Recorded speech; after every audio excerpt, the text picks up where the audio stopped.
Hey there, Fletcher from All Things Overlanding here, and today I'm going to be answering a question that I get a lot. I have a new 3rd gen D41 Nissan Frontier, and I'm running 33's, 285 70 R17, and a lot of people say, what'd you need to remove, what'd you need to cut? So today I'm going to specifically, really quickly, walk you through literally exactly what I had to do, my setup, exactly what I've done. I'm going to put links in the description below to everything that I've got on the truck, from the tires to the spacers, and then again show you in detail exactly what I had to do to fit these 33's, because this is a huge question that I see posted in the Facebook groups all the time, and just want to make it as easy as possible on you guys. When I let you go,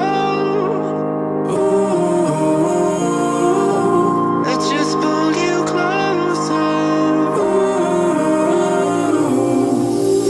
I can't understand where it came from, but you got it, I got it. It began in the land of the sandstorm. I fought it, though I wanted everything to do with what you gave to me.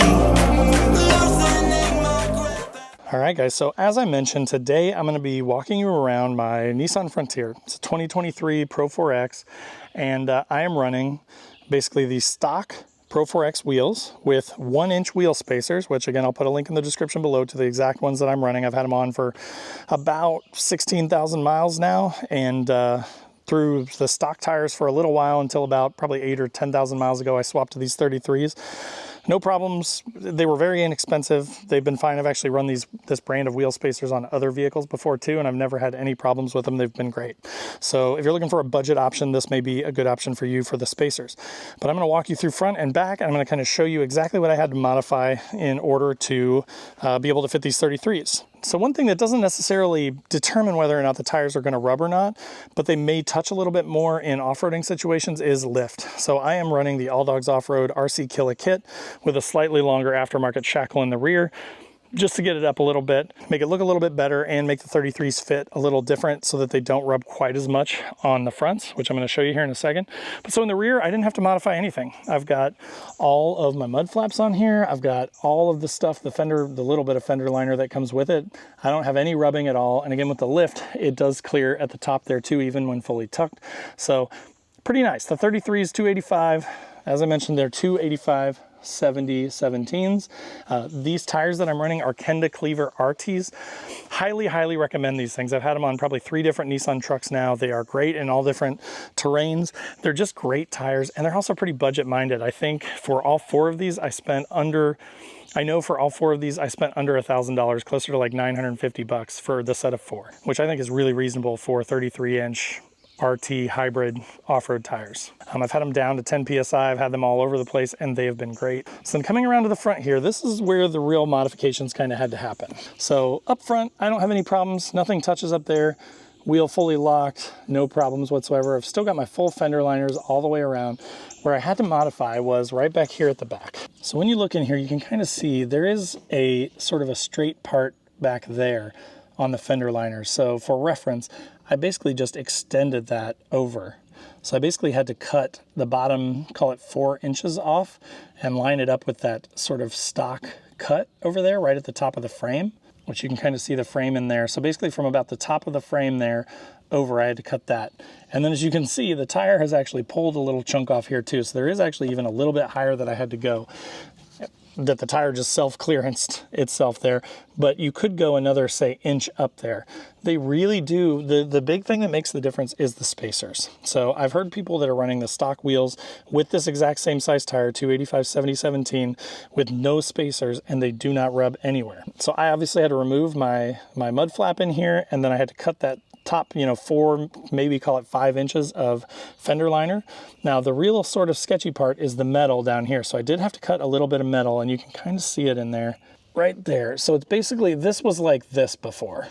So it was straight across, and I cut out a triangle, maybe about 3/4 of an inch, and then straight to the front here. So I didn't want to, cut anything that was visible. So this is all back in the wheel well. But so basically I cut off, between my finger and that piece there, that chunk of metal, just a tiny triangle. I used a 4.5-inch angle grinder, laid under the truck, and I basically just pulled that off, cut it straight down. You can tape it too to keep the damage to the paint to a minimum. And then basically what I did was I just hit it with Rust-Oleum anti-rust paint. So I just used black because you can't see it in there anyways, and sort of painted it to keep it from rusting. I'm just going to keep my eye on it to see if it ever starts to rust. I'll sand it down and I'll hit it with some more paint. But so far, a year and 15,000 miles, no problems yet. One thing that is a little bit annoying and problematic is, as you can see here, when you remove this fender liner in there, it opens up this fender is basically sort of hollow inside of here. So you do get like junk in there, so you can kind of see like the grass and leaves and stuff hanging out of that hole. So you can get some mud and stuff caked up into there. So you do want to keep your eyes on it. If you're going to do this, right, obviously you're modifying your vehicle. So if you're comfortable modifying your vehicle and you don't mind shaving 3/4 of an inch of steel off the inside of your fender to do this, to make the 33's fit with the 1-inch spacer, then it's really not that big of a deal. It does give you a little bit of pause on such a new truck, of course, but again, I plan to keep this thing forever, and I wanted the 33's and I wanted them with the 1-inch spacer because I think it gives it a much more aggressive look. So that is basically what the front of the truck looks like with the tires and the 1-inch spacer. It just makes it look a lot better. You could also do aftermarket wheels. So if you had, wheels with a 0 offset, or what I've heard are best from other people running aftermarket wheels, but that does give you a similar offset to this with the 1-inch spacer. So you're still probably going to run into similar problems and have to modify it just a little bit to be able to make them fit. But again, don't be scared of it. It's not really that big of a deal. You just have to trim that little bit of metal and some plastic, and then, test it out. Turn your wheel, put it under stress, put it under, put it on a curb so that it's pushed up and sort of flexed into the fender to see if it touches or rubs anymore, and then you may just have to cut a little bit more. But again, not a huge deal, not a ton of modification that is necessary to do it. And then, with the 33's, obviously it gives me a little bit more ground clearance combined with the the bigger tires. I think it gives the truck a really nice look, and it definitely has helped me get to some places that I probably wouldn't have been able to get previously, just because I've got a little bit more ground clearance with the bigger tires. So in my opinion, definitely worth it. I think 33's are about perfect for these trucks. But again, wanted to share that with you and show you exactly what I had to modify to fit these 285/70 17s. So hopefully that was helpful for you. If it was, click that like button. Make sure to click that subscribe button. Click the bell to be notified when new videos drop. I do a ton of 3rd gen Frontier content. So if you are a 3rd gen person, or if you are thinking of getting a 3rd gen and you want to see all the content, definitely click that subscribe button. In the description below will be links to all my other social channels. So wherever you want to come hang out, I'd love to have you. There's also a link to my website where I've got funny overlanding camping themed patches and stickers. Things like "Don't burn your wiener and it's a hot dog," or "I hate people so I camp." So if you want something like that, check those out. Then below this video is a join button. This thing's kind of a cool new thing that YouTube is doing. It basically allows you to kind of support the channel in a passive way, no pressure whatsoever. But if you're liking the content, getting value out of it, and you want some early access to the videos, that's a good way to do it. Then below that is a link to my Patreon group, where we've got 24/7 Discord. We all kind of chat about our rigs and cars and things like that. It's just a fun group of people, and it's awesome. And then we do a once-a-month Zoom call, and we're doing a couple trips every year. So again, if you want to hang out for real, if you want to get on a trip, then that would be a good way to do it.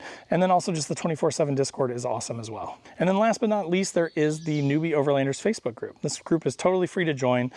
Tons of awesome members, no bullying like the big groups. So if you're just kind of tired of the big groups, or you want something different, this may be a good place for you. So again, thanks for watching. Subscribe for that Nissan content, and we'll see you next time.